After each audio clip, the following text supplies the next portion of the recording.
Hello again, this is Ryan from the future. In the original airing of this episode, we had the song Music Box Theme from the Candyman soundtrack right here. In order to respect the rights holders, we've removed it from the episode. So I recommend you find the Music Box Theme on the Candyman soundtrack and give it a listen. Thanks for understanding.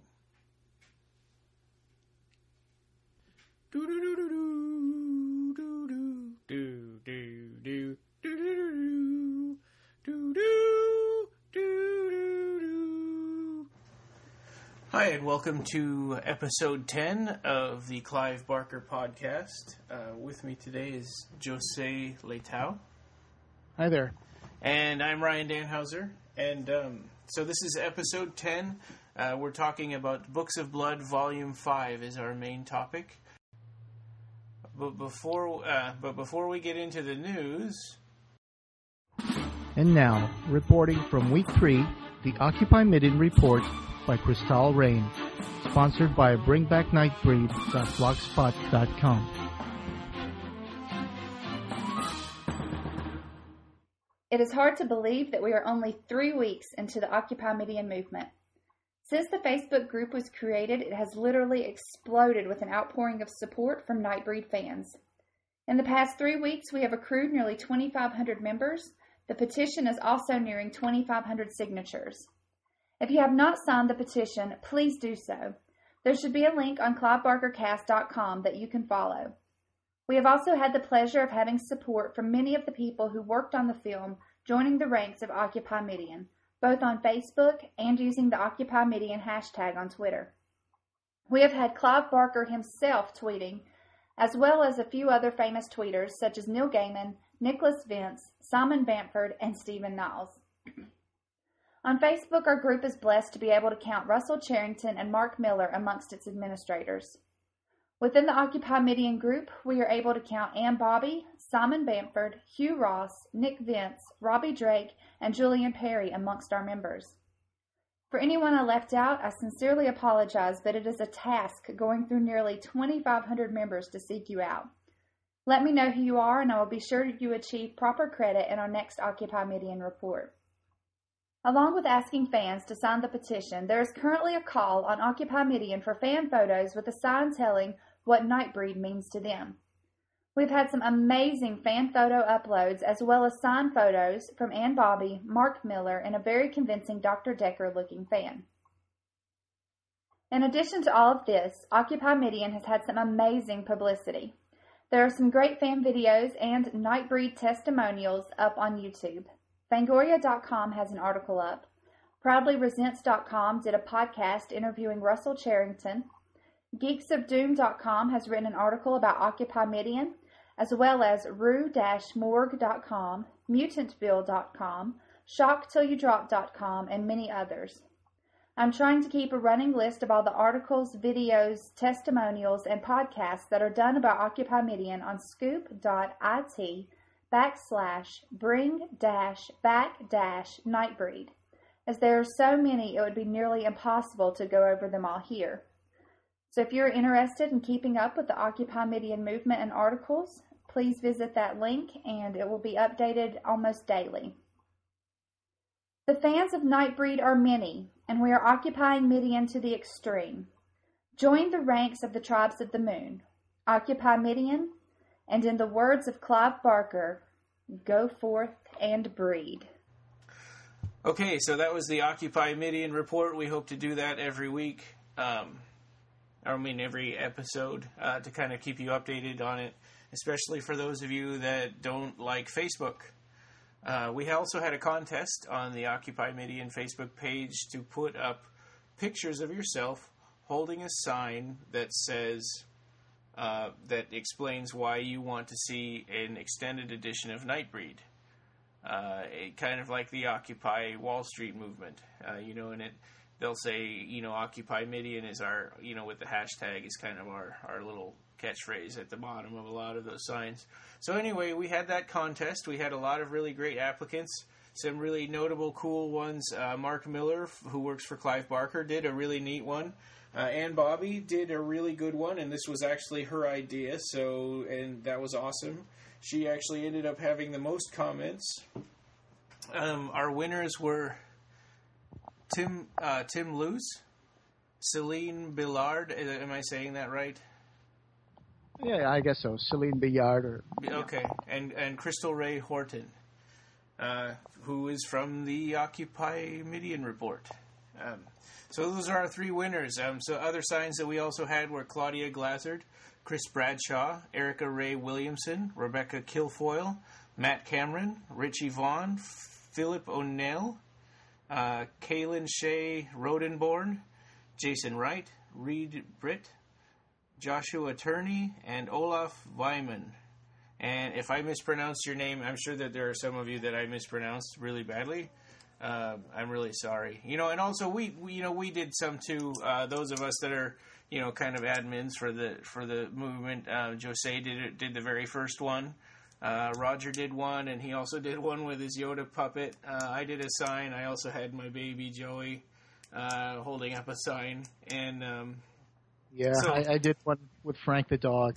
Yeah, that's right, and José did one with Frank the dog, which was so it was a lot of fun. We had a contest for that, but that doesn't mean to stop. We want to put together a big video with tons and tons of these photos. So send them to us. You can send them to us by email, by Twitter. Post them on Facebook. However you want to get them to us, we want these. So yeah. Anything else you wanted to add about Occupy Midian or? Well, you pretty much said everything. I mean, the purpose of these photo signs. I mean, it's just because we want Morgan Creek to realize that all these fans have a face. I mean, we're approaching 2,500 people in the Facebook group. Yeah. And I don't even know how many petition signatures we have right now. Yesterday it was over 2,200. So yeah, that's amazing. So I think the petition is actually going to surpass the number of members we have on the Facebook group, which is great. I mean, that's what you would expect because, despite what Facebook would have you believe, not everybody in the world is on Facebook. Yeah. And this will show Morgan Creek that, all these fans out there have a face, and, it makes it more personal, a more personal statement that you want to see the director's cut, the so-called Cabal cut. Yeah. So go ahead and do your sign. It's really fun, and you're putting yourself out there, making an effort. So yeah, and it's nice for us to see all of these people that we get little texts from on Twitter or on Facebook or whatever. It's kind of nice to put a face to that. The next thing is Clive I'm sorry, we have a correction from last episode. We said that Mark Miller was getting married the next day, and we, that's from some comment I saw on his Facebook, but he actually got married on Friday the 13th of April. So congratulations again to Mark, and I apologize if people went to the wedding early. I seriously doubt that, but okay. And then the next thing, Clive Barker started a Deviantart page. José, have you looked at that yet? Yeah, I've went there. I found this a week ago or something. Yeah. Someone posted about it, or I think I saw it on Twitter. I think Clive put up a link or something. He did. I went there and I looked for it. And it was really cool. He's got some Abrat paintings on. Yeah. And he's got some cool art there. I really hope that he will use this regularly. He's also been kind of tagging art that he likes on there. And then he's got a Deviantart Facebook page, and the things that he tags show up on the Facebook page, and it'll say by Clive Barker, and it'll be this art that is obviously not his style because of the way Facebook does things. So that confused me at first, because those were the first things that I saw, and then I went to the actual page, and I was like, oh, okay, this makes more sense now. We can link to the Deviantart page on the show notes. Yes, we sure will. Yeah. Okie dokie. Yeah, and also we'll link to everything related to Occupy Midian, and we plan to keep on doing that. I've also been considering making a tab or a page on the Clive Barker Cast website where we save some kind of cool stuff about Occupy Midian,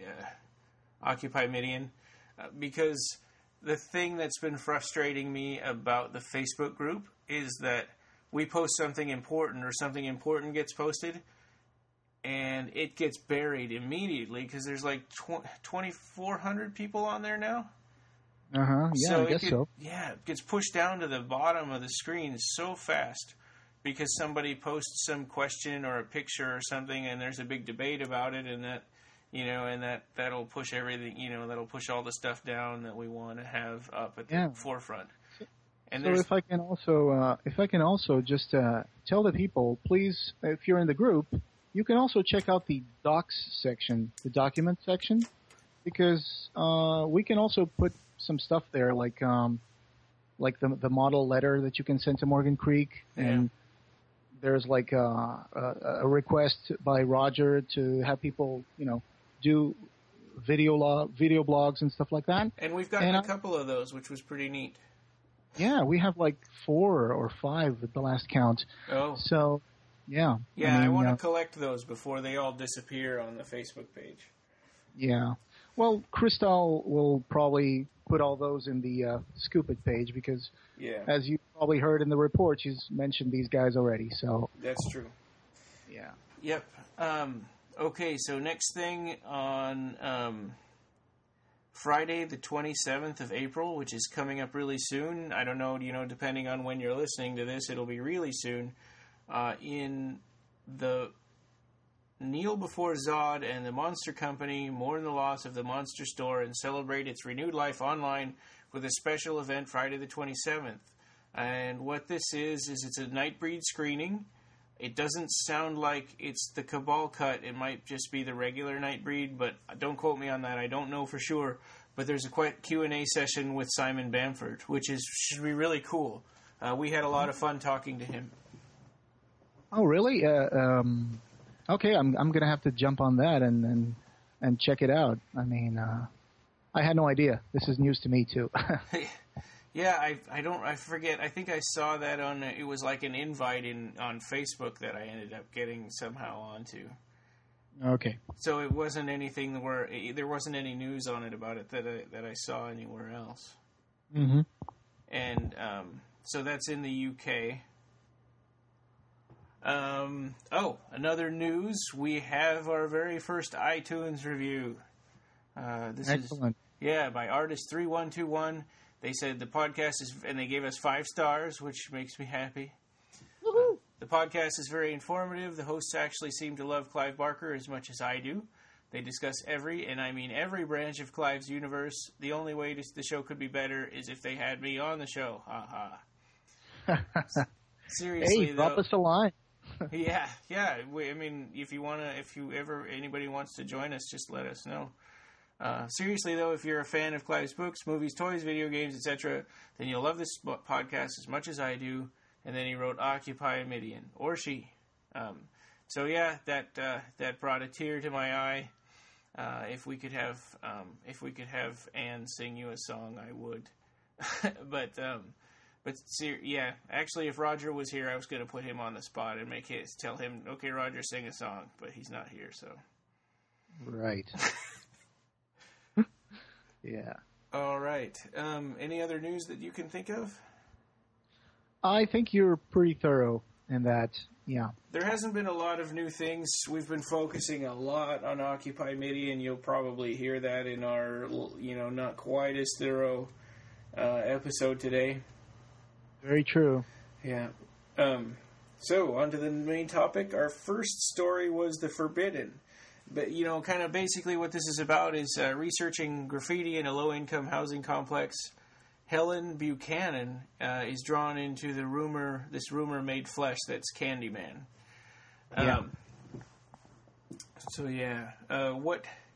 This story, I remember for me, because I had just watched Nightbreed like a year ago, and I was starting to collect all of Clive Barker's books, and I bought all the books of Blood, and I remember reading that Candyman was going to come out, and I'm like, oh man, I'm trying to read these books of Blood in order, but I don't know if I can make it to the Forbidden before Candyman comes out, and I don't think I did.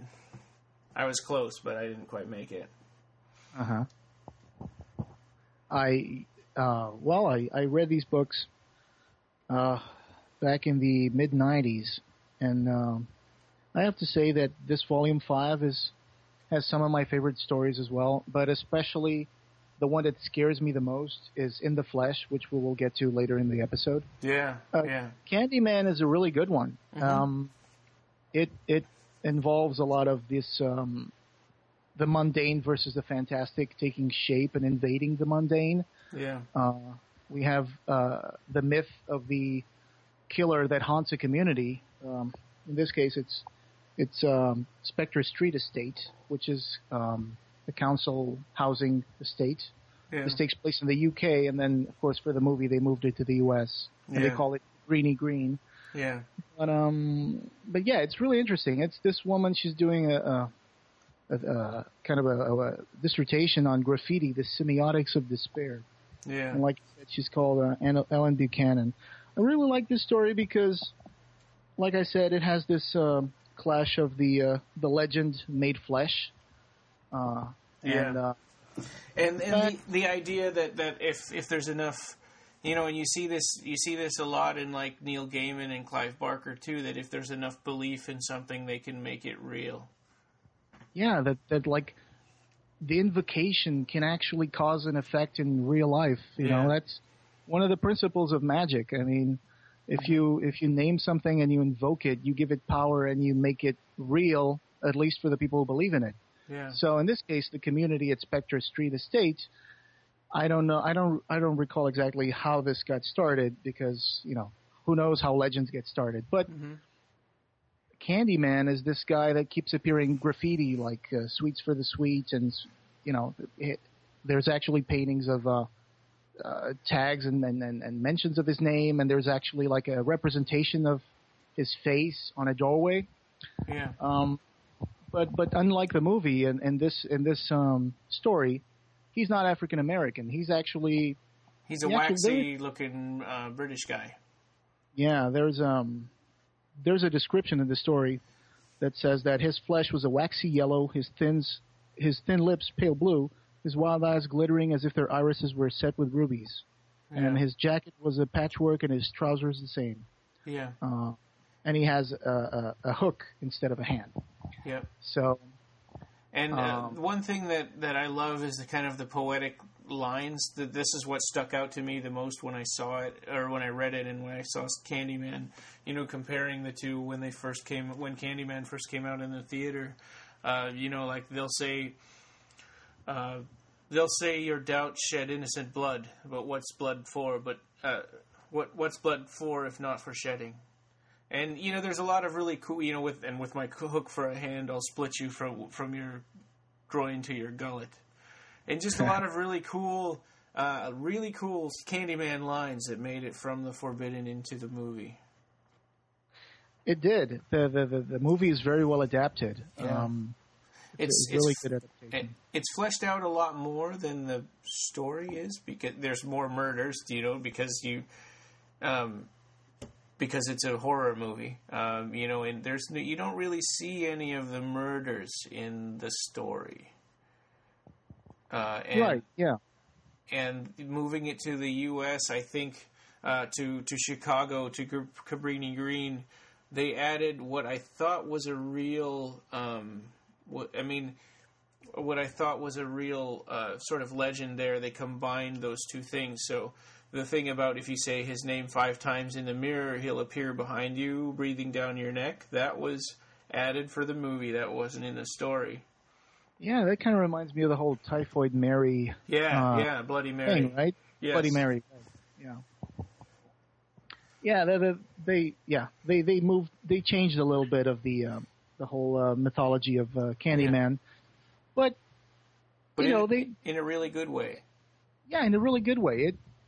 It added to the story instead of changing it too much. It like I said, it fleshed it out a bit more, and they made it a little more urban. Made it a little more urban due to the setting and moving it to the U.S. It's kind of a ghetto, right? I mean, it's more like a urban decaying area, and there's a lot of gang activity there. And what I respected about the movie was that they didn't go out of their way to try to explain Candyman as a ghost story, which happened later in the sequels. That's kind of what made me kind of, put me off from the sequels. I love, even movies that are not so great, I really like and appreciate them if they don't try to go out of their way to come up with a rational explanation for what's going on.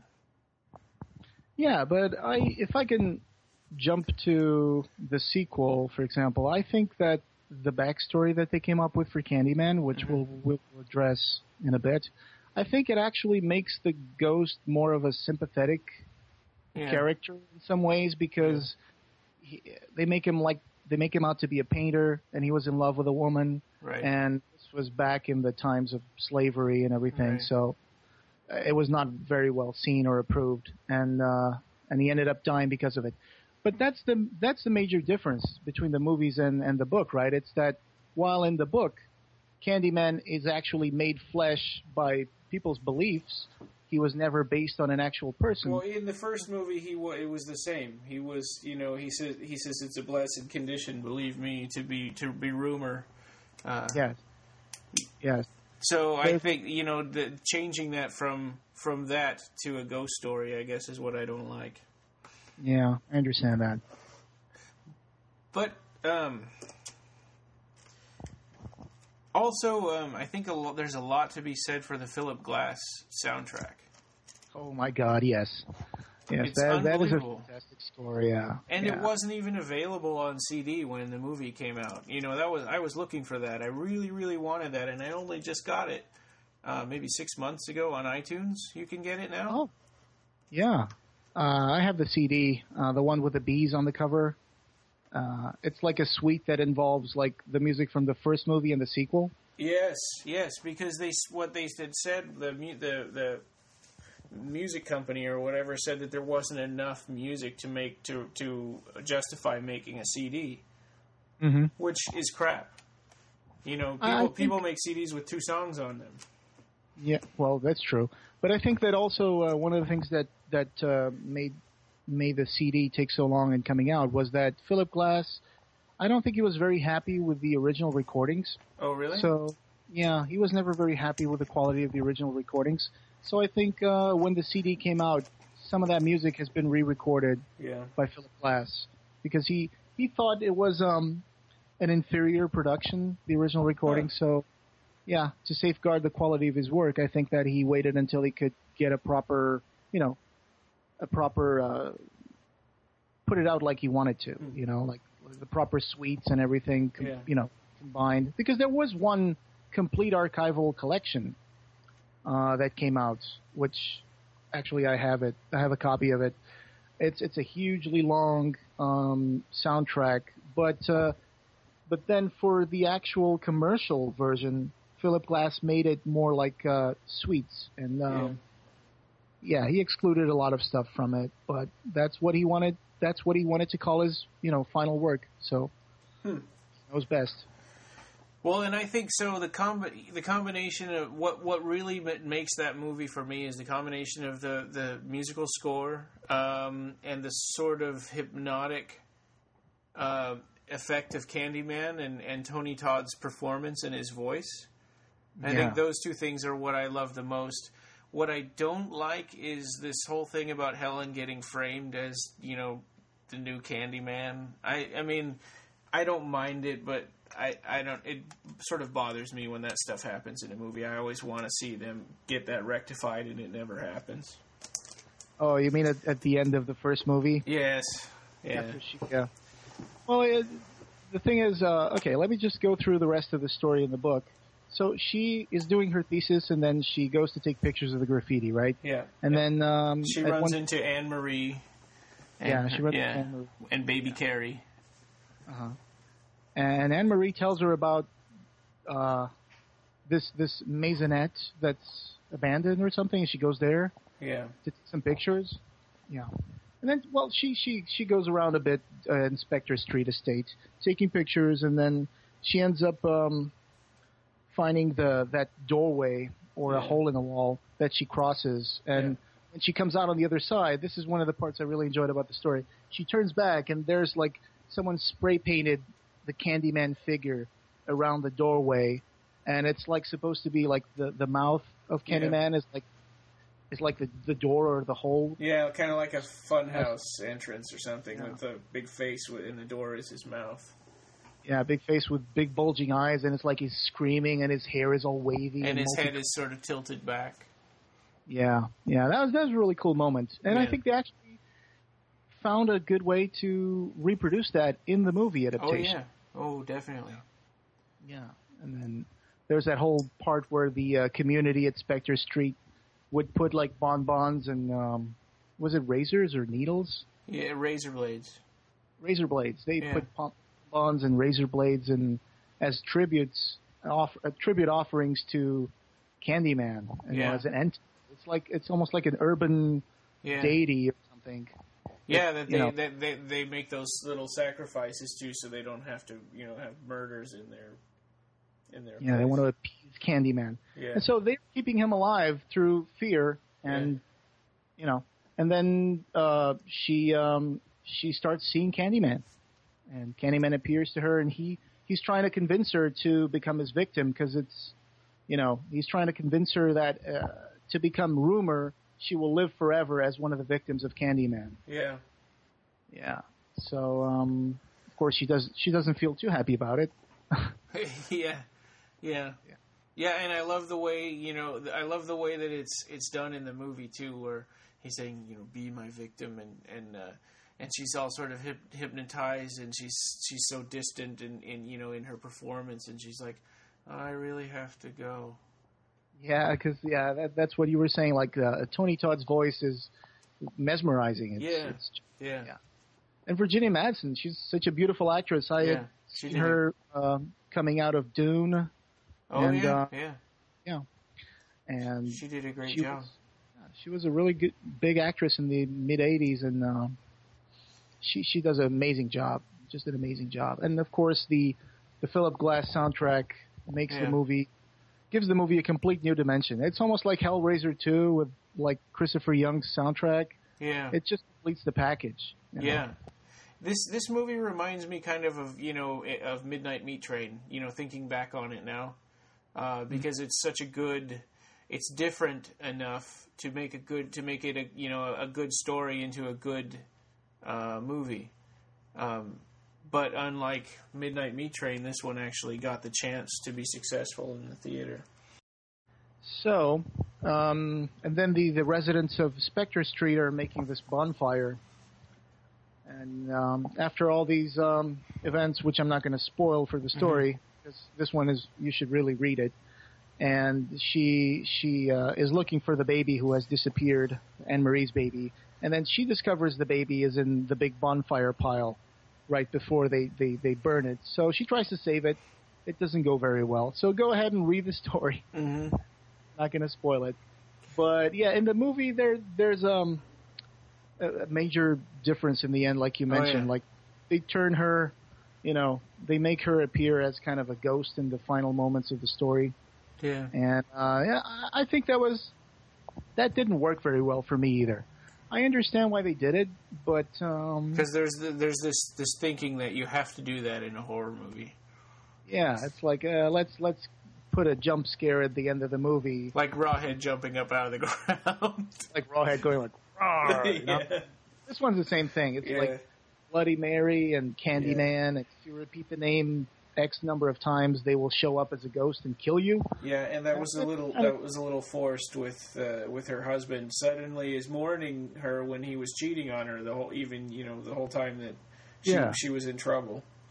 Trevor, he was cheating on her the whole movie with one of his younger, more nubile students. And actually, it is rewarding. I mean, it is satisfying to see him get what's coming to him in the final moments of the movie. But like you said, it feels a little shoehorned in there. Yeah. If they try to make her appear as kind of a ghost, if they repeat her name like several times, I understand why they did it. Kind of makes you wonder if that's the original ending that he planned, or if that was sort of pushed on him, by the studio.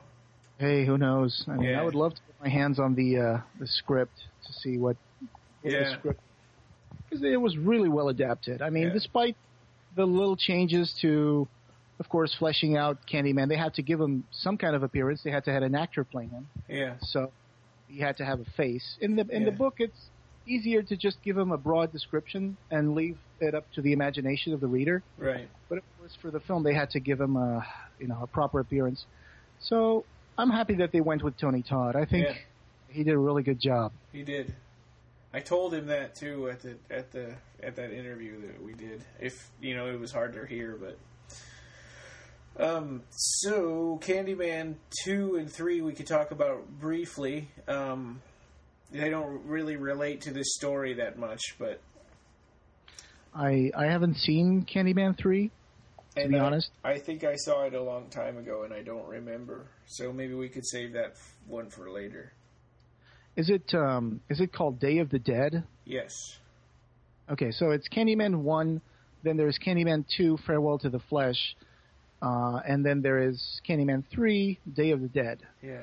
Candyman 3, it seems like, is universally not popular, but people like 2, and I didn't like it because, like I said, I don't like when they try to, when something is mysterious and cool, and they try to build a story around it to make it make you go, oh, that explains that. I don't know. Mm-hmm. Like, I like Jeepers Creepers 1, but I didn't like number 2. Well, in the second movie, they actually name Candyman. They give him a name, a backstory. It's Daniel or something. Yeah. And he was a painter, and he was painting the portrait of this beautiful Southern belle called Helen, and they ended up becoming lovers. And she got pregnant. She got pregnant, and I think that her family didn't approve of it very much. And as this was taking place at the time of pre-Civil War, wasn't it? And so, being a slave, they hunt him down. They hunt Daniel Robitaille down, and they catch him up in a field. And after they catch him, they beat him up, and they use a rusted saw to saw off his hand that he used for painting, which is horrible. And they like drop a beehive on him or something. I forget what it is. They rub him down with honey to call fleas, and then one of the kids like goes up to him and like sticks his finger into the honey, tastes it, and starts saying Candyman, and they all start calling Candyman around him. That is a clever idea for the backstory. I'll give them that.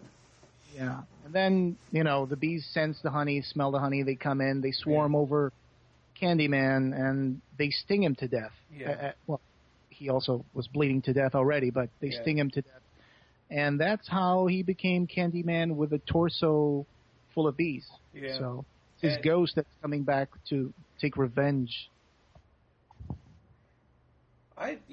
When I eat honey, I don't have a swarm of bees coming in to get the honey for me. Yeah, well, you're lucky. Yeah. I this just an aside, but I actually did work with my dad as kind of an amateur beekeeper. So. Oh, really?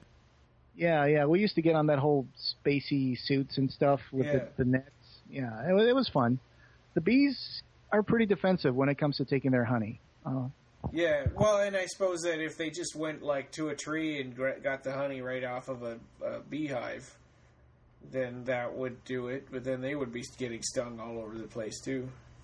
I think it's like these bees are almost, I don't know, they're almost like supernatural in a way, because they start coming, over the plain, and it's like a big field that's empty, and these bees come out of nowhere. And, even in the beginning of the first film, I don't know if you remember this, but right off the first seconds of the movie, you see, like, the landscape of the city. Yeah. And you see almost like a big cloud of insects just rising up. Did you ever notice that? Oh, yeah. Yeah. That's a cool shot right there. Yeah. Before CGI. Exactly. So go ahead. That's the sequel. Yeah, that's the sequel. Farewell to the Flesh. It takes place in New Orleans, right? Yes. And it's like Mardi Gras, and it's really cool. It's really cool because there's this woman, and she's also Annie Tarrant. Oh, you're talking about Candyman 2. Yeah, Candyman 2. I'm sorry. In Candyman 2, the main female character is Annie Tarrant, and we find that she was like a descendant of the Helen that Candyman used to love. Right. So he's almost like professing his love over the ages to the next generation. Yeah. Not the next one, but it was like her great-great-grandmother.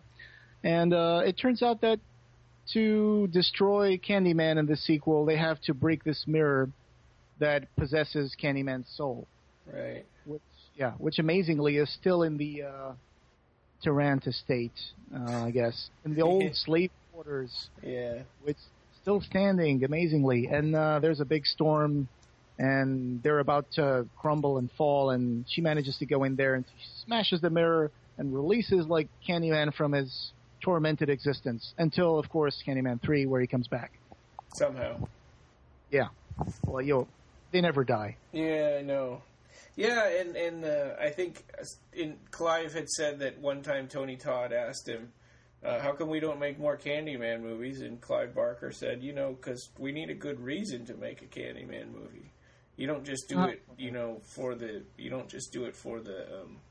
sake of making a movie, like Nightmare on Elm Street 5 or whatever. Yeah. Well, that's a little naive, but yeah. Because Hollywood is like, hey, Pinhead's dead. Let's bring him back. And then it's like, oh, he died in space, but let's go back and do some more Hellraiser movies. Yeah. I'm not going to go there. Yeah. Yeah. Well, and that's the problem. It's like, well, this thing is popular, so let's just keep on pushing it out there until it's not popular anymore. Then we'll go on to something else. And then we'll remake. Yeah, it's a way of sort of siphoning the blood out of, Clive Barker. That's true. Still, I think Bernard Rose did a good job with the first one. The second one is also pretty good. I admit I haven't seen the third one, but The second one is a decent movie, and they're just, some plot things that I don't like, but I think it's a decent movie. Oh yeah, there's a thing I really enjoyed in the beginning of the second film, which is they established in the first film that if you say Candyman's name 5 times in front of a mirror, that it calls him. So in the second film, there's like this guy, this professor, that wrote a book about the Candyman myth and the events of the previous movie when Helen dies, and it's all related to the Candyman myth and stuff like that. And he's giving a lecture about this new book about the Candyman myth, and his book has a cover, a dust jacket, that's mirrored. Yeah, like that's right. And he actually goes and picks it up, and he goes and reads in front of the book. He calls Candyman 5 times. And, of course, that's enough to start a whole series of unfortunate events. But still, it doesn't, of course, it doesn't happen right there in front of everybody. No, they kind of trick the audience watching the movie and also trick the audience at the lecture. Because there's a guy, an assistant of the writer, he, sticks a hook through the projecting screen, and it turns out that it's not Candyman, of course. It's just an assistant. But then when he walks out of the lecture, Candyman's going to show up. And the people in the university are like, hey, who's going to pay for that screen? Yeah. But still, that's a cool moment. Well, I guess since we don't really know anything about Candyman 3, and I don't remember it at all, you want to go on to the Madonna? Sure. There are no comic book adaptations of The Forbidden, I think. No, I don't think so. Are there any of these stories in this book? There is an adaptation of the Madonna comic book in Tapping the Vein, volume book 4, I think. Oh, I should have looked for that. I was just... There is a adaptation done in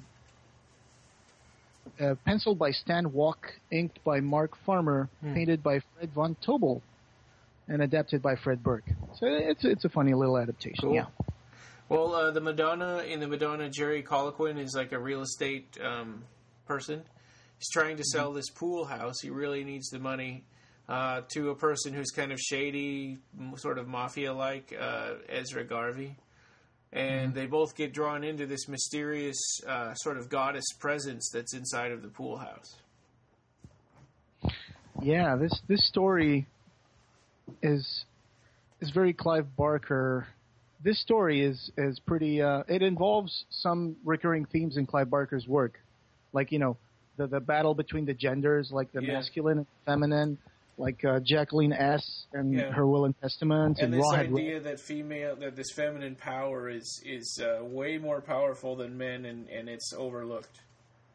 Yeah, that the female power is creative and brings life, while men are destructive and bring death. Yeah. So, we have this. It also deals a lot with transformation, because these characters are gonna go through changes that they're not gonna handle it very well. Yeah. And so they're going. Okay, so they're meeting each other. Colquhoun and Garvey are meeting each other at this pool house, right? Yeah, and Garvey doesn't. Colquhoun. We don't even really know if he's a real estate person, because he's breaking the lock to get in, and he bribed somebody to get a copy of the plans. Right. Colquhoun was trying to sell the Leopold Road swimming pools to Garvey. Yeah. And he, like you said, he's not handling it very well. He's bribing people and trying to deal with the Leopold Road pools in a shady way. And right, so he doesn't know that the pool actually harbors something really, really special. And part of that is because the layout of this pool this pool house is like a spiral. So people walking around in there with no electricity, no lights are on, it's really hard to find your way around. Right, and I think at one point the characters actually almost kind of get lost in there. Yeah, it's a maze-like. Yeah, so Colquhoun is the one that has the first encounter, right? Yeah. And he finds this naked girl in the pools, and the pools still have water and everything in there, even though they're closed to the public, which is offhand it's something that shows that the pools aren't exactly abandoned. Yeah. And so he meets this girl, and it turns out that he discovers that she's holding something that is very unsettling to him, right? Yeah. Yep, and what he does and how he reacts to that is pretty bad. Yeah, because he doesn't know how to deal with the fantastic. Yeah. She's holding this baby creature that's not all human. It's a little kind of squid-looking. Yeah, and it's not human at all, and he is horrified by that. And the only way he knows how to handle with it is smash it against the wall. Yeah. So I think maybe the first time he gets lost chasing this girl around, and he gets really angry, and he blames Colquhoun. He thinks it's some sort of a trick, and they trash Colquhoun's apartment, and he sends guys to beat up Colquhoun. So Jerry's hiding out at his girlfriend's apartment, and then Colquhoun goes back, and that's when he has that encounter where he actually meets her and smashes the baby thing and has sex with her and goes through the transformation. All right, so Garvey is interested in buying the pools. Yeah. Colquhoun is trying to sell it to him. Yes. And then both men break into the pools to evaluate, to discuss, how they're going to do this, and I think at one point they're looking around, and Colquhoun sees a naked girl, and he says, "Garvey, there's someone in here." And it's like, "Who?" It's like, "Oh, a naked girl. She was 3 feet away from us." And he's like, "Yeah, whatever." Yeah, and he goes, "Yeah, you're cuckoo." Yeah. And so afterwards, Colquhoun wants to see the girl again after they leave the pool, so he goes back there and breaks in. He meets the girl. Yeah, he meets the girl, and she seduces him. strange, but I don't think she speaks at all. No. Yeah. So they end up making love, and he's like, "Oh wow, that was, strange," and he goes back home. Meanwhile, Colloquin, I think, goes back to the pools too because he's trying to find out what Garvey was talking about, right? Yeah. No, I'm mixing it up again. Oh no, they drag him back there to beat him up, or they call him and say, "Hey, you've got an appointment." And this is after they had trashed his apartment. They're like, "Hey, you have an appointment with Mr. Garvey," and Jerry Colloquin goes and meets him there again, and then they grab him and beat him up, and he runs away, and that's when he has his encounter with the woman. Yes. Well, the fact is, both these men end up having intercourse with these women. Yeah. And Garvey finds that the woman is holding an alien baby, and he kills the baby. Yeah. He doesn't like to see, that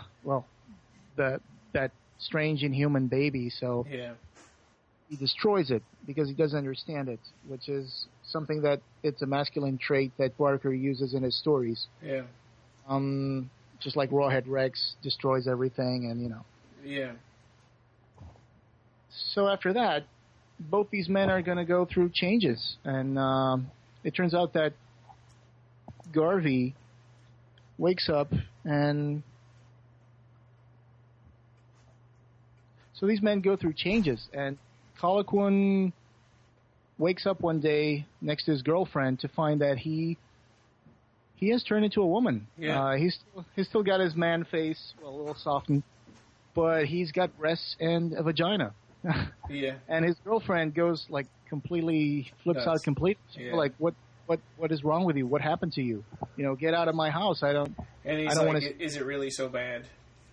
Yeah, he's like, come on, is it really so bad? He's transformed not only physically but also psychologically. He starts to think almost like a, and he actually takes this leap of faith at the end of the story.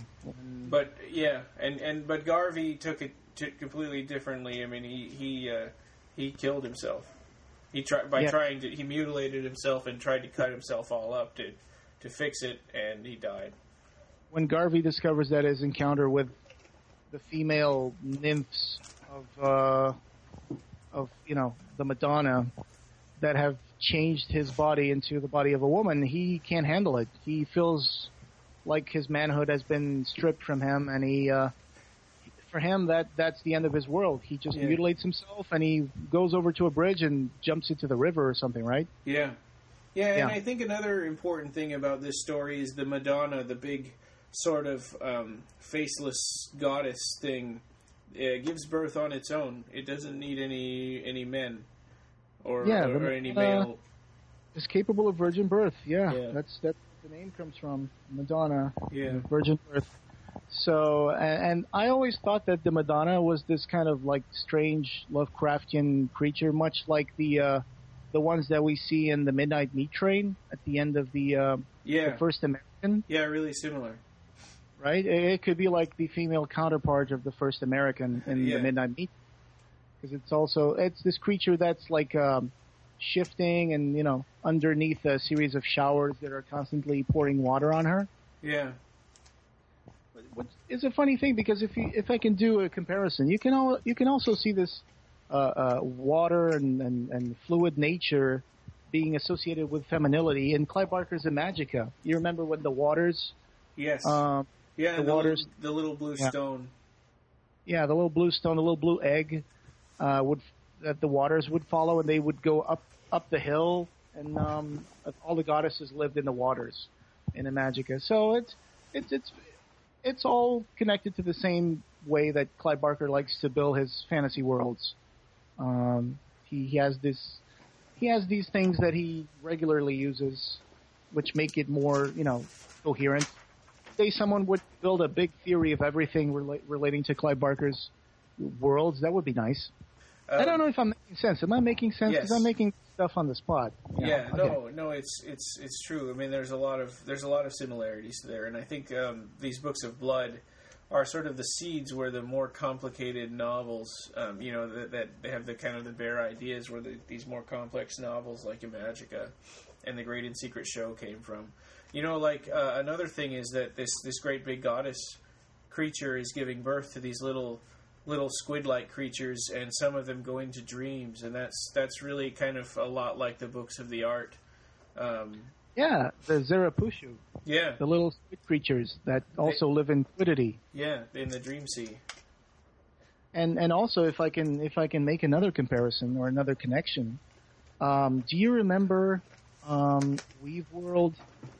There's like those sisters. One of them's a ghost. They're Immaculada's sisters. Do you remember on Weave World? Oh, yes, yeah, right. And one of the sisters gives birth to these weird-looking babies. They're like little nightmare babies. Yeah. Do you remember that? Yeah. Yes. So they're also like, they have lots of feet and they're articulated and stuff, and they're like little heads. And the heads are like similar to the heads of the father who fathered them. So it makes... Yeah, you remember that on Weave World? That was a cool... Yeah. We'll leave that for the Weave World episode. Well, that's really interesting. Yeah, so I think there's a lot of cool stuff, and, you know, he went primarily into novels after the Books of Blood, you know, just writing a short story here and there, but never whole collections again. Until Black is the Devil's Rainbow, which hopefully we'll see sometime soon. Oh, yeah, I'm looking forward to that. Yeah. So, next one is Babel's Children. And it's funny, this title, it's like I can never remember just from the title which story this is until I read it. And that's kind of what happened again this time. And then I read it and I go, oh, yeah. So, Vanessa Jape, while on vacation, stumbles into a strange convent/asylum with a terrible secret. I guess that would be kind of the teaser line for that. Yeah. Yeah, this story plays a little bit on the whole political intrigue, thriller-type stories, like conspiracy things. So she's a woman who likes to go on roads without signs, right? She likes to... Vanessa Jape? Yes. Kind of gets lost, and she finds this little convent thing, and there's one guy who's trying to escape that place. Yeah. Yeah, and so she had taken she likes driving on roads that don't have signs, and she had like heard this commotion and a gunshot, and she gets out of her car and sees this man running, and he's got a nun chasing after him with a gun, and the guy's like shooting the gun up in the air because he doesn't really want to shoot the person that's escaping. Yeah, and the nuns have beards, so they're not nuns. They're men dressed as nuns. Yeah, that's a really funny. And she goes up the hill to figure out what's going on, and she gets caught by them and sort of dragged into this building where she's held prisoner, and she starts learning about what's going on in this place. Yeah, it goes back to a kind of an experiment that they did, like a geopolitical experiment, where they gathered the greatest brains of the early 60s into that place so they could all get together and find a way to deal with the problems of the nations of the world. But what she ends up seeing is they're racing frogs. And so what it ended up happening is over the years, people had died, and they got bored with the ones that were left got bored with having to make all of these decisions that some of them are, minute and border disputes and all kinds of stuff, and they made games out of it. And sometimes it was flipping coins, and what she heard was racing frogs. Yeah. Well, this is where the conspiracy part and the geopolitical, thriller thing comes in, where everybody usually thinks that, hey, I don't understand how the world operates. Sometimes it feels like things are done by random chance. Yeah.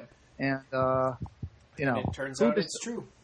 It's true. So these guys got bored of using logic to make their decisions, so they eventually started playing games because they couldn't leave that place. Yeah. All the leaders of the world were too dependent on them to give them guidance, and they're doing this job for life. So. And I think this is probably the least horrifying Books of Blood story there is. I mean, I guess it's the idea of what is going on is horrifying in that it's like, that the world would be run by people racing frogs. Mm-hmm. Yeah, Very satirical, yeah. Yeah, and they painted this portrait of the world leaders as these bumbling idiots who just look good on camera, and it's like, hey, we're gonna, because we're gonna get a new group of people in here to deal with this, but in the meantime, Vanessa, who just happened to stumble on this, we need you to play the games because we've got all these world leaders screaming at us. And they've got itchy button fingers, sort of implying that they're gonna start a nuclear war if you don't start racing frogs right now. Yeah, because she becomes an element of instability into the whole routine that these people had, and of course they're keeping her prisoner, and she's trying to escape.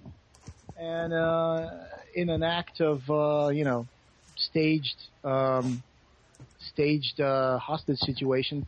She convinces the guys who also want to escape, the old guys who are there making up the decisions, let me tell these guards that I'm keeping you guys hostage and we'll escape this place. And they go they escape in her car or something. Yeah, there's it's really cramped and they sort of pigpile in the car. One of the doors comes off. They turn off their headlights and they drive over a cliff. Yeah, and she's the only one who survives. Yeah. And there's another guy who was left behind because he didn't want to leave. Yeah, he thought, I'll stay behind. He said, the world's moved on without us. There's nothing for us there anyway. I'm just going to go to sleep. You guys can do that if you want. But then when she wakes up and she survived the crash, they show her that all the leaders of the world, like you said, they're all screaming at the screens. That there's a big wall of screens, and all the leaders of the world are saying, what do I do now? How do I solve situation. Yeah. And so they go ahead and there's a really funny moment when Goldberg, the guy who was left behind. Yeah, he's sitting up against a tree outside. Yeah. He starts calling the toads, making the frogs making this weird noise. And he tells her, oh, be careful, don't step on that frog. That's Israel. Yeah, he says, oh, that's Israel, don't tread on him. Because the frogs had country names and stuff. Really cool. It's this is definitely satire, and it's more funny, and that's not something. I mean, Clive is a really funny person, but you don't see a lot of humor usually in his stuff. Yeah, and there is actually in the Cold War era, both the Soviets and the Americans were using game theory, which is we're talking about game theory. Mm-hmm. Of course, if you guys are familiar with that, it doesn't deal with racing frogs, but it's game theory where they were trying to figure out which scenario would be the most convenient in case of a nuclear war. And of course, it turned out that they could never get a satisfying outcome because the whole Cold War thing was based on MAD, which was mutually assured destruction. So there really wasn't. Game theory saved the world because it showed them that there was no convenient way that they could go into war with the other power without getting destroyed too in the process. Yeah, it's like Ozzy Osbourne has a song called "Thank God for the Bomb," and it's all about it's a good thing that we all have so many nuclear weapons that nobody's willing to fire because they're all afraid that we'll all kill everybody. And, and I don't know if that's sort of satirical and sort of saying, hey, look at how crazy this is, that this is what keeps us from killing ourselves. So in this case, Clive actually does go the literal way and say, these guys are just playing games. They're running the world playing games. And that's black humor. Yeah, it's and the idea that racing frogs is actually a better solution than letting these political leaders run the world themselves. So, that's that one. We pretty much gave away the whole story, but, hopefully you've read this already, and maybe this will remind you to read it again. Yeah, I think it's probably one of the least, for me, it's, like you said in the beginning of the discussion of the Bell's Children, it's one of those stories that you kind of remember, but it's not, I don't want to say that you don't remember the story because I'm sure there are people out there that say, "Oh, that's my favorite Books of Blood story." Yeah. But it's kind of like that story that sticks with you for a short time, and definitely there are other stories that cause much more of an impression because this one is not really a horror story. No. Yeah. People die in it, but it's not really And the fact that there was never any kind of adaptation also made it more, also made sure that the story was not as referenced. Because other stories had like movies, other stories have movies and comic book adaptations, graphic novels. This one doesn't have any adaptation apart from the story. No. So, yeah. So the next one makes up for that. In the Flesh, this is probably the scariest, like you were saying earlier, probably the scariest story in the whole in this whole book.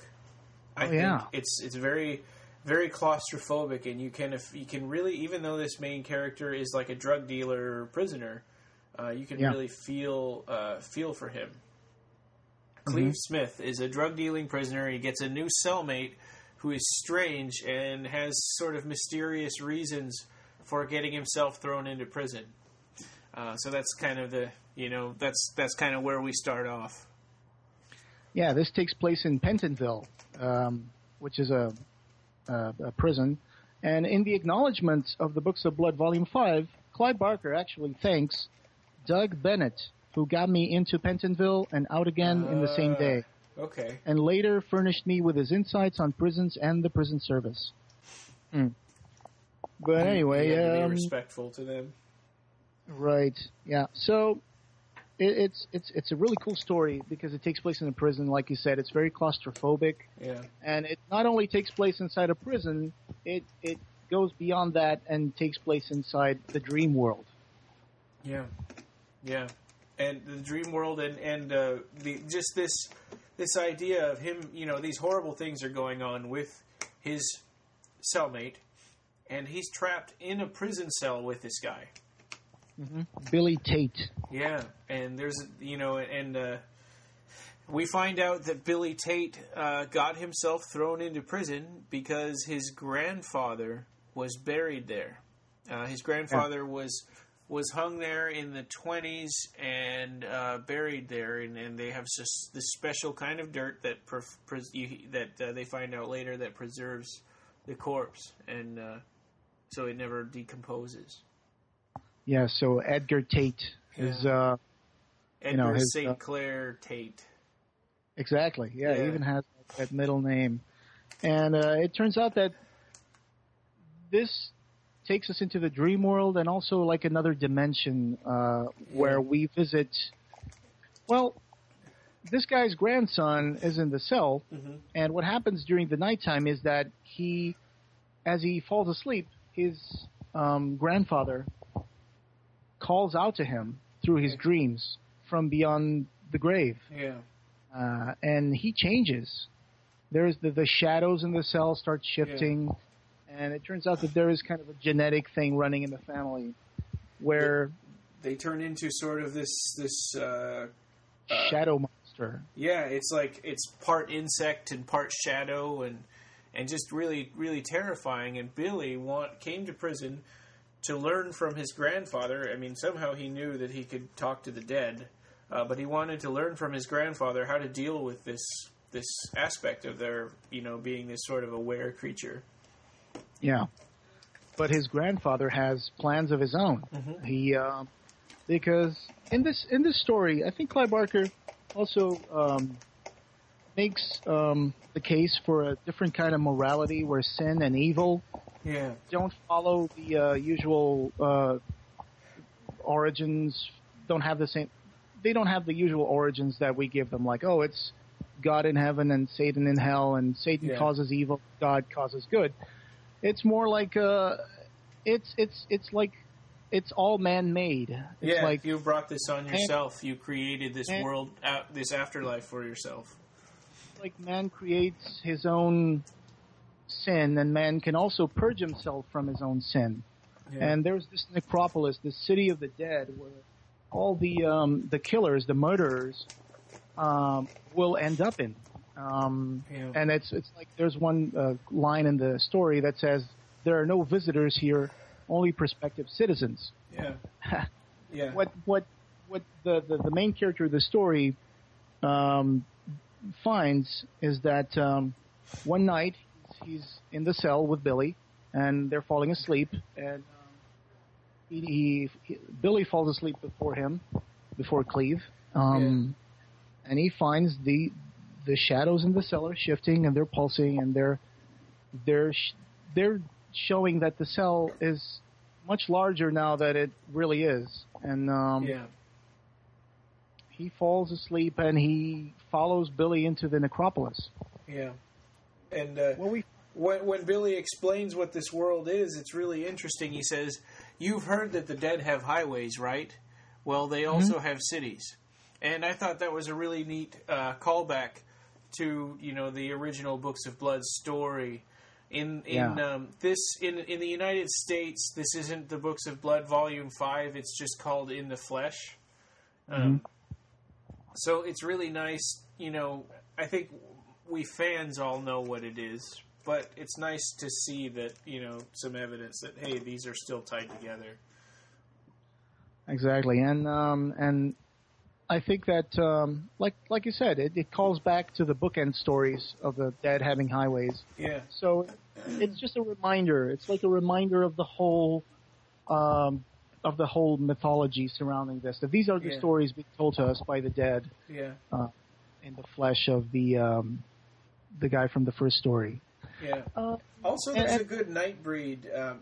I think, we've been talking Nightbreed up and down all the time, lately. But see, these guys would be Nightbreed, I think, right? They've got this kind of hidden monstrous power. They're not necessarily good or evil. That just because they're monsters. Well, yeah, I guess you could make the case for that. Yeah. But in this case, Edgar St. Clair Tate was really, really evil. And the thing he's trying to do to his grandson is he's trying to seduce him from beyond the grave into saying, I'll teach you how to use your talents and how to transform and be in touch with the other side. But what he really wants to do is switch places with him. Yeah, he could go back to the real world and he again. Yeah, and he because when you murder someone, your afterlife is you're stuck in a little recreation of the murder scene where you have to keep looking at what you did for years and years and years, or how time seems slow and nobody really knows how much time goes by. Yes. And so he talks Billy into murdering this guy that beat him up in prison. And so Lowell. Lowell. And he tries to have sex with Billy, and actually Clive stops that. Yeah, and then Lowell catches him later when Clive isn't around, and beats him up. Mm-hmm. And after he kills Lowell, he kills Lowell using his shadow powers. Yeah, he kind of... We don't know if he, teleports or if he just kind of goes, he sort of seeps through goes into the afterlife world and comes out somewhere else, or how this works. But he goes inside of their cell and just mutilates the crap out of this guy. Cuts his stomach open, takes out his eyes. It's really, really scary and well written. Yeah. This whole story is fantastic. It's. I was reading that and I was glued to the book, and I thought it really comes up with some really nasty visuals. Yes, yeah, and and then the idea of once Clive figures out what's going on, he's supposed to still keep taking tranquilizers at night so that he's supposed to be sleeping. And how would you like to be in that position? Knowing what's going on, and you have to decide, okay, do I really go to sleep and just trust that they're not going to murder me? Or do I stay awake, but I'm still trapped in a cell with them, and if I'm awake, they may catch me? And it's not only Clive that's afraid. It's not only Clive that's afraid. Right. Billy is also afraid because he doesn't understand exactly what's going on with himself as well. Yeah. He really, really wants to trust his grandfather, too. But he's starting to have doubts, and those, and he's sort of at war with those doubts, and he doesn't like neither one, and both of them get angry at Clive, who's just trying to help Billy out and explain to him, hey, your grandfather's trying to trick you into taking his place in this terrible afterlife. So, like you said, the city locks each murderer in the afterlife in a little recreation of the murder scene. And I guess he was trying to go for the thing that sin, because there's a conversation about sin. Yeah. Clive is described as someone who likes to read books from the library. Yeah. About, philosophy and sin and the nature of sin. So he was studying the idea of sin, and he didn't like the religious, simplistic explanations for it. Right. And this story removes the whole religious significance from that discussion. And I think what it's trying to say is that sin is created by man, and sin becomes the state of sinning. The state of sin is something that people are confronted with and forced to come to terms with. Yeah. While they're being locked in that necropolis. It reminds me of the movie Jacob's Ladder too. That's something that always stuck with me. That idea that when you're dead and you can't let go, of the life that you lived, you see demons tearing your life apart. But when you're able to let go, then you see angels. I thought that was really cool. It's like all about how your perspective changes your world. Yeah. That's also similar to what happens in Hellraiser 5 Inferno with Craig Sheffer. Yes, right. Right, he's sort of stuck in that Groundhog Day hell. And he sees the Cenobites popping right, near his field of vision and stuff. Yeah. But the whole thing here that happens is that, like, sin is something you come to terms with, and after you spend some time in the necropolis, there is a chance of redemption.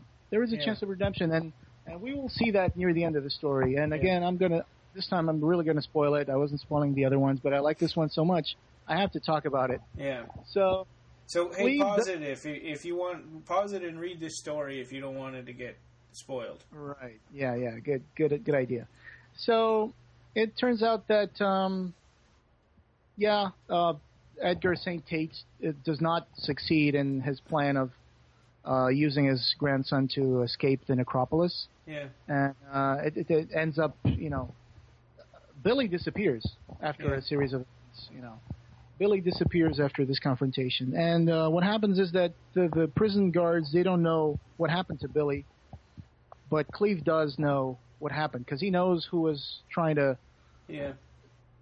transport Billy into the city of the dead. And he points out the grave of Edgar St. Clair, and they dig it up, and sure enough, there's the monstrous body of his grandfather holding on to his grandson by the neck. Yeah. And he's dead in the coffin with his grandfather. And there's blood everywhere, except on his face, which looks almost angelical. This would be a good one to adapt into a movie. Oh, this would scare the heck out of me. It would be such a claustrophobic, such a terrible, depressing, but powerful movie. Yes. It builds tension really well along the story. It's just amazing. And Clive, which is the main character of the story, doesn't make it alive to the story.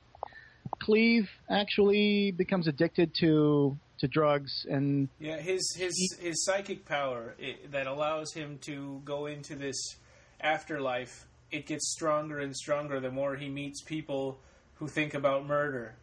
He dreams about this place, and he wants to get away from it, and so that's why he becomes a heroin addict. But foreshadowing earlier in the story, that there are no visitors in this city, there are only prospective citizens. Yes. And he's seen the city. He's going to become a murderer, and he ends up killing someone over, getting money for his drug habits, and he finds himself in the necropolis.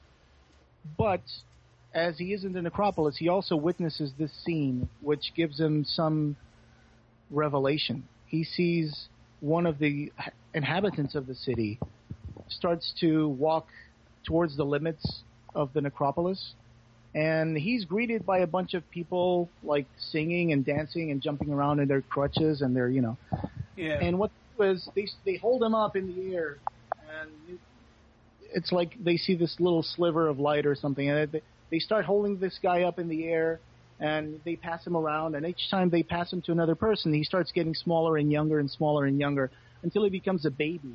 And this baby is, like, delivered back into the world. Yeah. And so he finds that this revelation is, so that is how people get back into the world, and how sin also gets into the world. Because even though these inhabitants of the necropolis achieve redemption after a while when they come to terms. They wash themselves from their guilt, through their own acknowledgement that they're what able they did. to unburden themselves.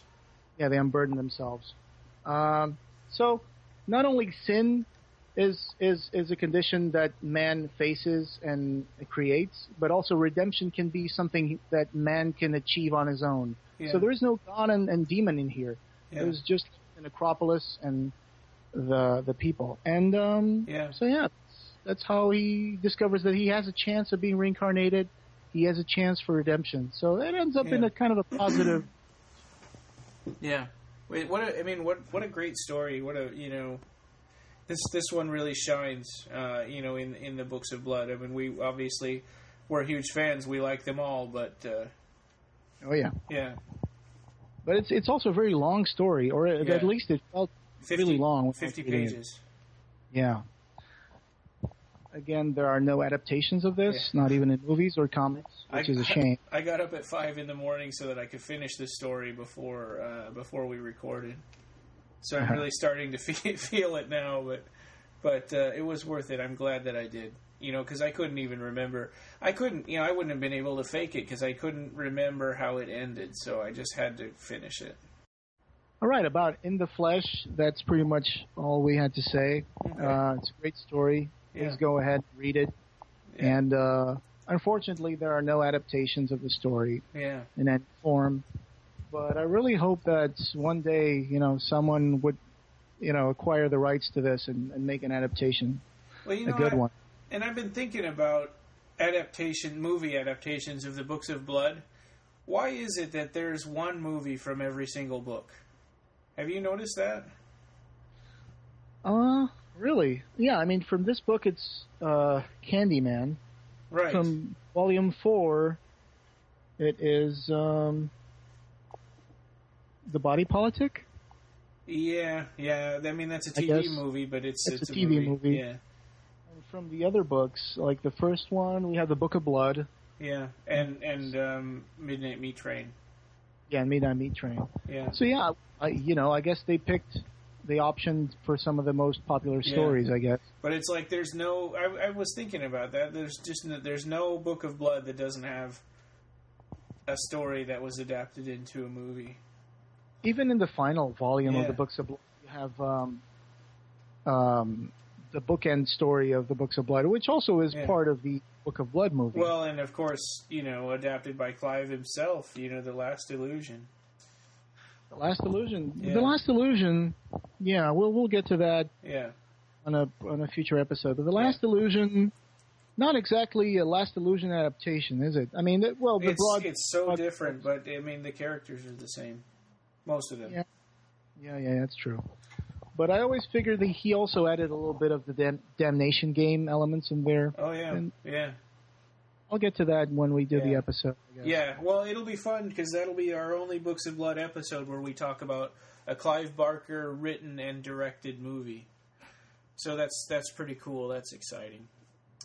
Yeah, you told me once that you thought that this was the only Clive Barker, the main Clive Barker movie that he had the most creative control over. It does seem that way, doesn't it? I mean, Hellraiser was pretty good. I mean, he had pretty good control over that too, but But he even got, nobody even remembers the theatrical version of Lord of Illusions anymore because you can't buy it, can you? I mean, you can only buy the director's cut. Yeah, that's probably, the only movie Clive Barker actually has a director's cut of, because Hellraiser, I wonder if he has a director's cut. Okay. I know that there is an unrated, uncut version of Hellraiser, but is it really, what he wanted to do? Because I know at the time he had to cut a few things from the movie because the ratings board had a few. Which was the same thing that happened with Lord of Illusions, but they promised him you could do whatever you want in the director's cut. Yeah, on Laser he had the word, so that was good. Yeah. Yeah. So anyway, I think we digressed a little bit, but that's okay. we've got some listener questions from Twitter. Matt J. Packer said, "Hello, Mr. Danhauser. Great to meet you on here." So, hello, Matt J. Packer.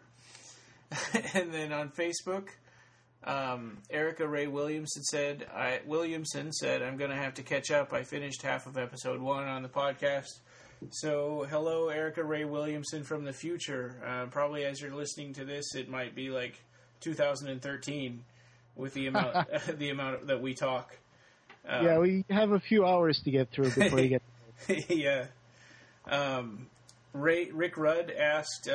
He said, "Clive on Deviantart, prints of his works, etc., his erotic work. Just like to hear a discussion about it." So, yeah, I mean, first of all, we did just talk about Clive on Deviantart. That's a brand new thing. You know, I think everybody should watch that and see what else he puts on there. Mm-hmm. Yeah, and prints of his work. Okay, so our next episode is going to be Books of Blood Volume 6, but the next one after that, if everything goes to plan, if, you know, events don't come up that, you know, we need to do instead, would be video games and art. So then we'll talk a lot more about that, prints and stuff. And his erotic work, I think, would fall into that also. I'm having doubts if we're going to be able to mention all of that stuff in one episode. You think so? Yeah. Well, I don't know. It's not. I mean, it's not. You know, you can't talk about a painting as long as you can talk about like a movie or a short story. Yeah, but a series of paintings like Aberrats. Yeah. And we have the Visions of Heaven and Hell book. And I was Clive Barker, Illustrator 1 and 2. Yeah, I'm more concerned about the actual video game part because I've played Undying and I played Jericho and I love those games, especially Jericho. Yeah. And there are also the games that never came to be. You know. Yeah. And then the Nightbreed games. Oh yeah, the Nightbreed games. Yeah. I think that'll be funny. But yeah, and a friend of mine who did the art on the front, the art on the banner for our website is, you know, he'd asked if he could join us when we talk about art, Clive's art, and video games. Oh yeah, cool. Yeah. So and also, you know, we'll do that, and then we'll get into some movies and stuff. So that'll sort of give us a break from reading for a few episodes. Yeah, because at least, you know, for now, this episode, we have been really busy with Occupy Midian. Oh, my God. Yes.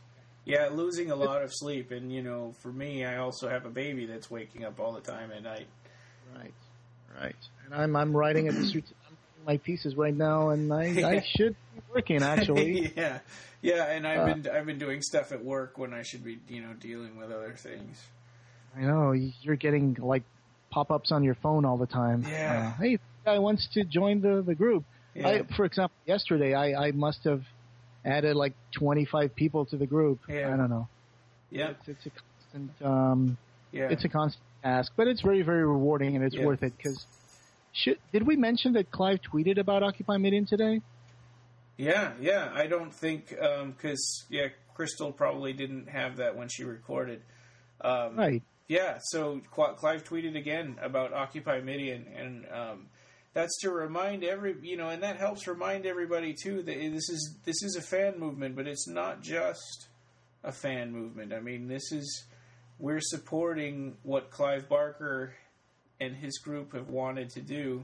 You know, Clive had almost lost hope at ever seeing his original version of Nightbreed, what he wanted, and now it looks like we're getting close to that happening. Can I quote what Clive Barker said today? Yes, please. Yep. 1,000 thank yous to everyone who has already signed on the Occupy Midian petition. I am daring to hope that your voices may open a door I was afraid would be closed forever. Is it finally possible for people to love the beauty of otherness? Love the other. So that's what he said on Twitter. Yeah. Really, beautiful message and a wonderful, message of support for Occupy Midian. And we're really pushing forward to have this. Making a big push to show Morgan Creek that, hey guys, if you want to do this, the time is now. So. And speaking of it being rewarding, we've been, going back and forth with all of our private messages to each other, talking about this and that, and what's happening with this website and that, and talking about what they put on Occupy Midian, or about Occupy Midian on Fangoria, and then I had to stop and go, oh my God, my name is on Fangoria. It was this sort of surreal moment, and we spent so much time working that we haven't had a whole lot of moments like that where we can sit back and just enjoy, what's happening. Yes. The Rue Morgue mentioned, the Fangoria mentioned, and all of, all these huge, like Starburst magazine or HorrorNews.net, and Clive tweeting about us. Clive tweeted about Occupy Midian. And Neil Gaiman. Neil Gaiman and Steve Niles retweeted us, and that's just amazing. That's just an outstanding outreach of support from all over the internet, which also involved a lot of effort to get. Oh yeah, and it's great. And Russell's kind of still busy. He's gonna keep on restoring Nightbreed. He's calling it version 3.0 that Clive just gave him some notes on the narrative, on how he wanted to sort of refine what the Cabal cut is. And so Russell's been working really hard on that. In addition, they're also working on more screenings of the Cabal cut, hopefully all over the U.S. and Europe. So it's really exciting. Let's hope for the best. And, Crystal will keep you guys up to date on all these developments on her special report for Occupy Midian. Yeah. And the blog, bringbacknightbreed.blogspot.com. Yeah, and she keeps track of every article that she can find about Occupy Midian, which has helped us out a ton. Exactly. Yeah, so let's see. We had an email comment. Thanks for the podcast. Please keep up the good work. I hope you're going to cover novels too. I'm rereading a lot of Barker in the last few months, so it's nice to have you guys talking about this great artist. I read Imagica when I was 12, so you may understand how important Clive is to me. And that's from Matteo in Italy. And he said, P.S. here's my band if you want to check it out. And he gave us a YouTube link. So I'll put that on the website if you want to see that. But yeah, thank you, Matteo. And we do plan on talking about the novels. It's just, we're trying to sort of ease our way into that, because that's a lot of reading to prepare, if we want to reread those novels, because his novels are dense, especially the farther along you go, like, the books of the art, and especially Imagica. So if we're going to spend a whole episode talking about that, at least for me, I want to read it again. Good heavens. I'm dreading having to, go back to the Damnation Game. It's a really long novel. Yeah. Not as long as Imagica, but still very dense and very dreary. It's one of Clive's dreariest works, because I don't mean this in a bad way. I just mean the whole the feeling that it transmits the reader. It's not a fantastic one like Imagica, for example. This is more like, I'm sorry I used the word dreary, but it doesn't have a fantasy world exactly. It's got fantastic elements in sort of a depressing contemporary world. And it doesn't have a happy ending at all. I mean, that happens in other instances, but this one is really doesn't really have an happy ending at all. So, but I really like it. I mean, I really like the Damnation Game. It's even, if I can just to finish the aside, it's the only novel of Clive Barker that has ever been published in Portugal, translated in Portuguese. Oh. Yeah. Oh, wow. Yeah. Unfortunately, we're severely lacking in Portuguese editions of Clive Barker's works. Oh. But I'm holding in my hand. It's in 2 volumes. It's the Damnation Game. They put it in 2 volumes? They did put it in 2 volumes, yeah. Wow. Do you just have longer words in Portugal? No. I guess, I don't know. They really wanted to get people to buy the 2 books instead of 1, I guess. Oh, like what they did with Imagica later on. Yeah. I'll take a picture of the Portuguese editions if I can, and I'll put it in the show notes. Yeah, that'll be cool. Yeah. Okay. So, David from the forums asked, this is actually pretty long, he said, are you going to go over Candyman 2? Yes, we did our best. I thought it was a decent entry, brought down slightly by way too many fake jump scares, also of note because it was the start of Bill Condon's collaborations with Clive. Then he says, Candyman 3 with the Baywatch babe can be summed up in one word, I think, ugh. The girl in that one was a playmate, and she also starred in a loony X-Files ripoff Baywatch Nights series. She was the worst actor on the show as well, and it featured David Hasselhoff. Okay, yeah, I really don't remember Candyman 3 at all, I guess.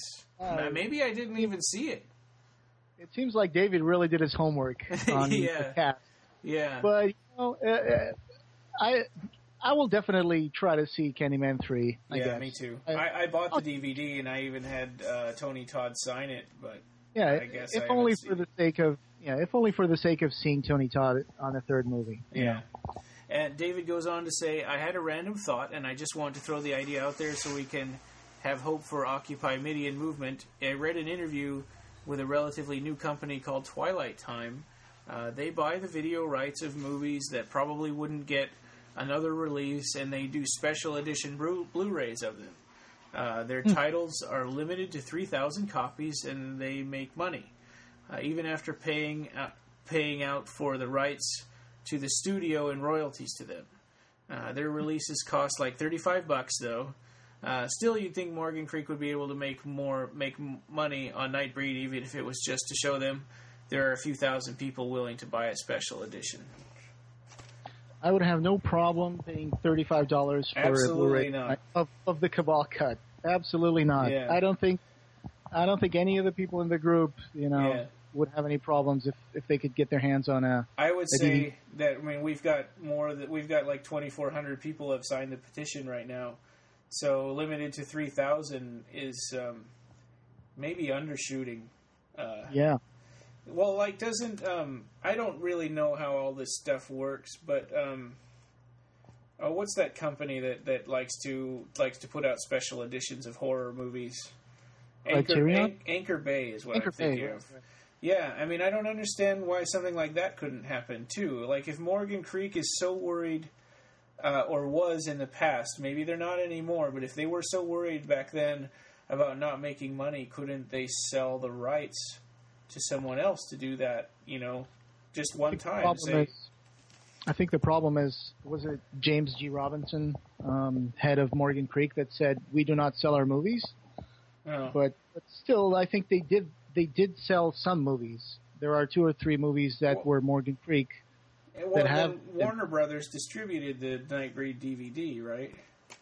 Yeah. And right now it's on demand. And Media Entertainment or something did the Laserdisc and the VHS, I think. Oh. Or I forget who it was.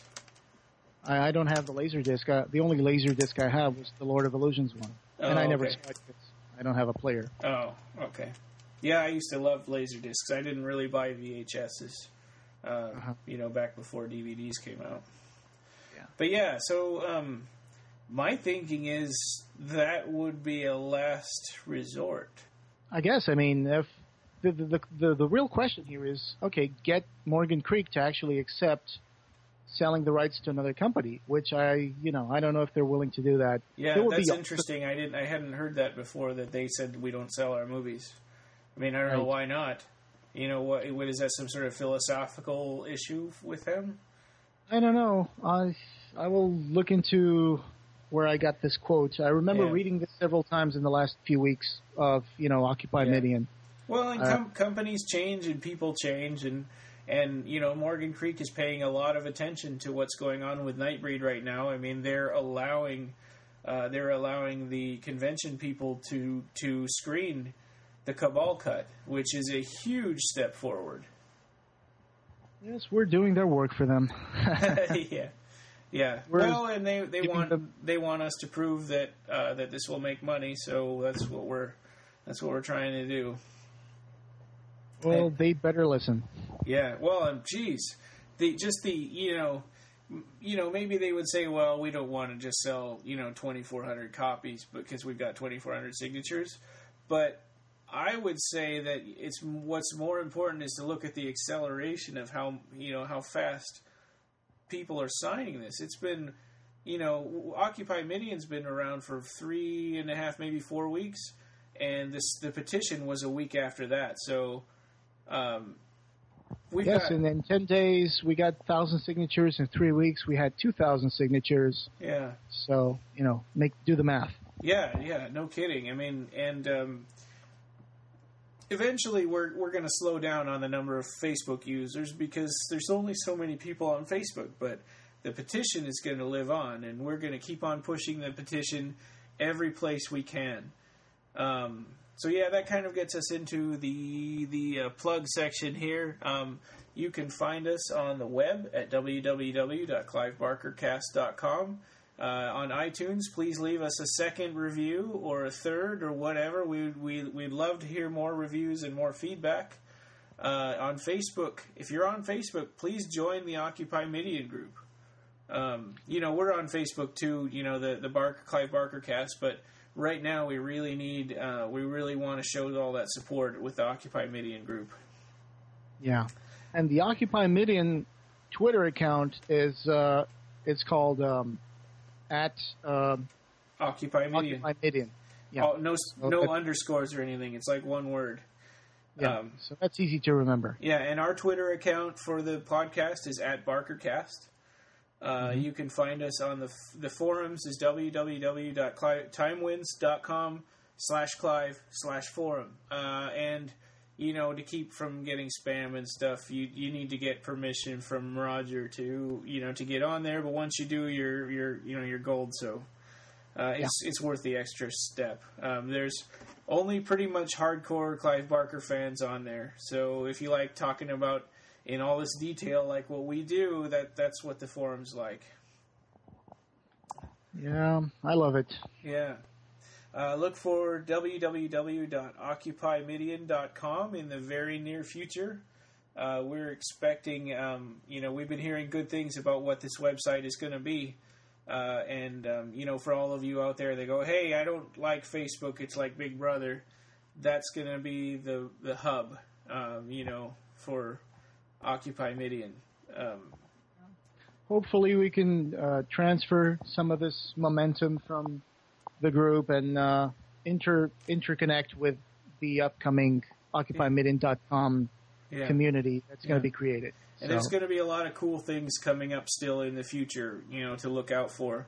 We've just seen a little teaser trailer with a logo on it so far, but there's there's more coming. Also, Crystal Raen, she runs the www.bringbacknightbreed.blogspot.com and Snippet, I think it's called, right? Or Scoop.it? Scoop.it. Scoop.it. You can, those two link to each other, but that's where you can keep track of all the articles and posts and, cool things that are going on with Occupy Midian. She's been a really good archivist for that. She's also an active poster on the Facebook group, as are, José and Roger and I. So, and even Mark Miller and Russell Charrington, they pop up and post stuff from time to time. Russell is very attentive to what's going on. Yeah, especially if you tag his name in a post. If you have some kind of special, connection, or if you want to plug, or if you want to, help out finding screenings on a film festival or a convention that's coming up in your area that you're involved with organizing, please get in touch with Russell. He's in the group. So. Yeah. They're working on that, and they've got plans, José and Roger and I don't really know what festivals are going to be playing the Cabal Cut, so that's definitely stuff you want to talk to either Russell or Mark Miller about. Yeah. But Russell has mentioned in an interview he did for another podcast that there are at least 6 or 7 screenings being discussed right now. And and the majority of those will be in the U.S., and there will be some also done in the U.K. So as soon as you've got the details, locked in, Occupy Midian Group will be the first to know about this. And that's really cool because when the first version that was just kind of all the footage crammed together, that Horror Hound version, mm-hmm. that was only shown one time, like 2 years ago, and now now that there's a now that this version that's got really good sound and is so much easier to follow. They're going to be getting a whole lot more showings and really if you can do it at all, you really should go see it. I mean, I saw it and it was incredible. Yeah, you're a lucky guy. I'm really hoping for a UK screening, especially in London. That would be nice. Yeah, because I would definitely fly there to see it. How long of a flight is that? How long of a flight? It's under 2 hours or something. Yeah. Oh, that's not bad. From Porto, where I am, to London. Yeah. And it can be really cheap because we got low cost inside Europe. So I could probably go back and forth for like 60 euros or something like that. Holy cow. Yeah. Amazingly enough, I've never been to England before, so that would be a good text to visit. My plane ticket until I figured out how to use miles, my plane ticket was going to be $1,400. Oh wow! Yeah, and I called up my sister-in-law. She works for Alaska Airlines, and I said, hey, they're not letting me use miles for this. My ticket is $1,400. Can you help me? And she said, oh, if you just stay one day later, then you can use miles. So I just hung out in the hotel for an extra couple of days. Yeah. Still, living in Alaska has its perks. Yeah. You can see Russia from your house. God. Yeah, I forgot about that. I'm sorry. That's just a, Yeah. We're bitter. Right. We're bitter about politicians who quit in the middle of their term. Yeah. All right. Okay. All right. Well, thanks, José. That's the end for this time. Next time, look out for Books of Blood Volume 6 in the U.S. That was packaged in with the novel Cabal. All right. Catch you guys later. All my best. All right.